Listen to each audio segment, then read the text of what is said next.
አንዳንዱ ሚኔራል በጊዜ ውስጥ ውድና ተፈላጊ ይሆናል። ለምሳሌ ሬር ሚኔራልስ የሚባሉት ሊቲየምን ብቻ ብንወስድ የዛሬ 15 ዓመት ሊቲየም ምንም አልነበረም። ምንም አፈር በሉት። ዛሬ ሊቲየም የሁሉ ኮምፒውተር የሁሉ ኢነርጂ አንቀሳቃሽ ኤሌመንት ስለሆነ በ15 ዓመት በከፍተኛ ፍጥነት ተፈላጊነትና ዋጋው እያደገ መጥቷል። አሁን የማናውቀው የሆነ ሚኔራል በሆነ ጊዜ እንደዛ ሊሆን ይችላል። ዛሬ አታውቀውም ማለት ነገ አይፈለግም ማለት አይደለም። ማዕድን ከፍተኛ ጠቀሜታ አለው። ኢትዮጵያ ውስጥ እንደ እርግማን ይቆጠር ነበረ።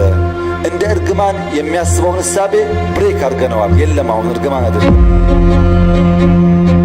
የማዕድን ሪሶርስ the resource is the property of the citizen ይባላል። ፕሮፐርቲው የማህበረሰቡ ነው። ማዕድን የሲቲዝኑ ሀብት ነው። ነገር ግን ማኔጅመንት ኦፍ ዘ ሪሶርስ ኢዝ ዘ ሪስፖንሲቢሊቲ ኦፍ ዘ ገቨርንመንት ነው። ማዕድን የዜጎች ሀብት ነው። የሚያስተዳድረው ግን መንግስት ነው። ለምን? ማዕድን ዩኒቨርሳል አይደለም።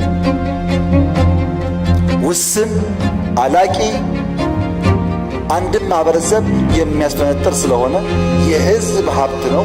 የሚያስተዳድረው መንግስት ነው። የሚያነቃቃው ግን ሁለንተናዊ የኢኮኖሚክ እድገትን ማረጋገጥ ነው።